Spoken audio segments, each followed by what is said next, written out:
Viewers and subscribers, please make sure to subscribe to Saga News TV and give a like and share, because if you don't, you will miss out a lot of news.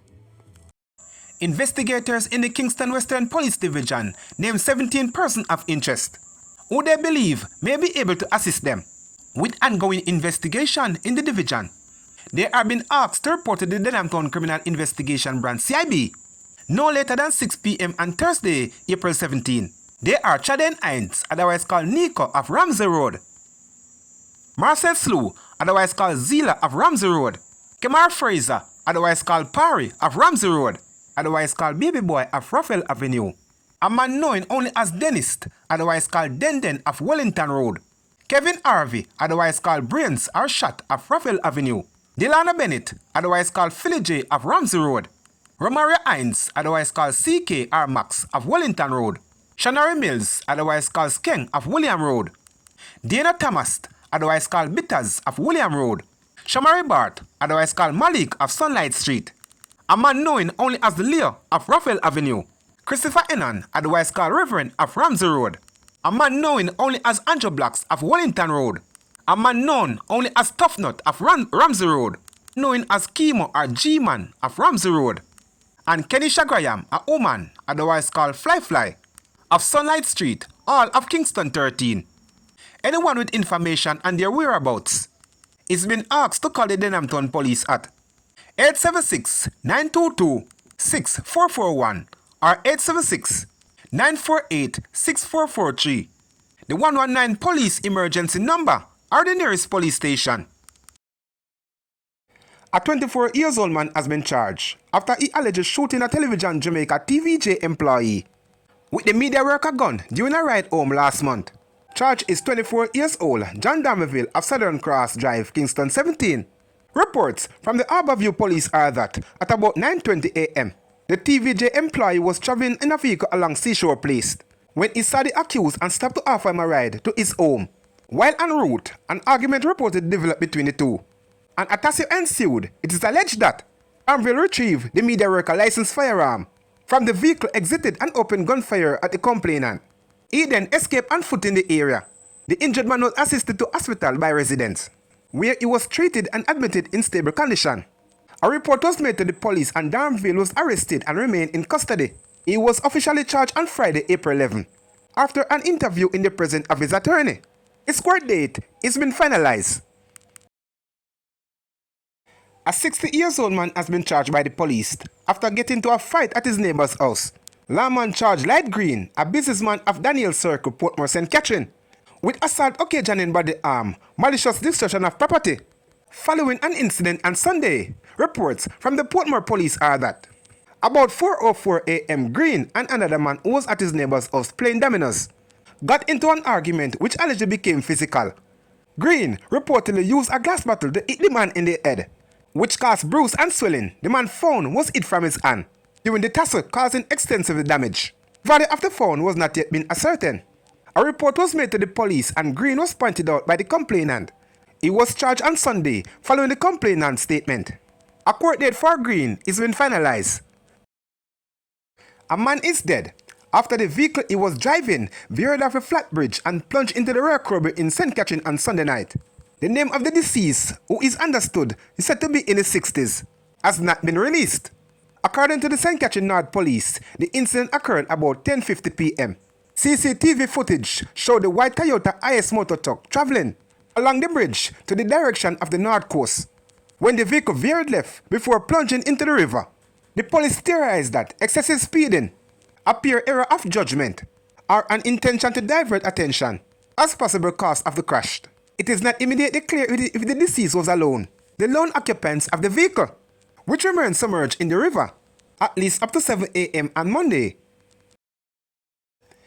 Police in Manchester are probing the circumstances surrounding the death of a 27-year-old man after his decomposed body was found in Albion on Sunday afternoon. Relatives identified the man as Akeem Robinson, otherwise called Musso, a resident of Albion District. Relatives say Robinson wasn't seen for days as he didn't show up for work. His cousin Patrick Wright said about 4 p.m. on Sunday, a family friend kicked off the door to Robinson's one-bedroom dwelling and saw his decomposed body on a bed. My neighbor called me and told me that they found his body over there. So it's somebody who is responsible for the place was sent to come and see him. Robinson, he lives alone, said Wright. Robinson's family suspect that a medical condition may have resulted in his death. He met in a bike accident some years ago and fell in a coma for a few weeks. When he woke up, he started to have seizure. So he had seizure quite often, said Wright. Police have since cordoned off the area and are awaiting an autopsy to determine the cause of death. An elderly farmer from Gale community in St. Mary was allegedly chopped to death by a man who said to be of an unsound mind. The deceased has been identified as 61 years old Roland Henry, offspring in the Gale community. According to police reports, around 12 a.m. on Monday, Henry was at home with his family when they smelled smoke coming from a section of the house that is used as a washroom. Henry reportedly alerted his son, and both men armed with machete went to investigate.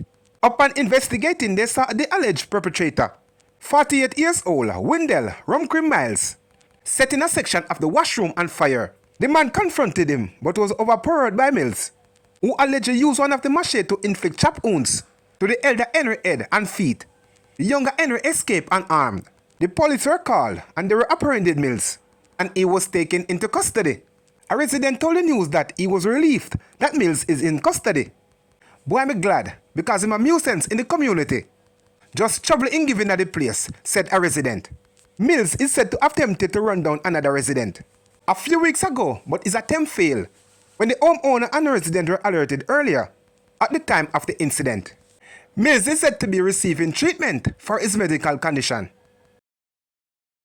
A 38 revolver was handed over to the St. James Police Division following information received at a premises in Montego Bay, St. James on Monday, February 14. Reports from the Montego Bay Police are that at about 12:01 p.m., the police received a call alerting them to an abandoned building in Providence Heights, Montego Bay in the parish. Upon their arrival, the firearm was handed over to them. No arrest was made in connection to this incident. Investigation continues.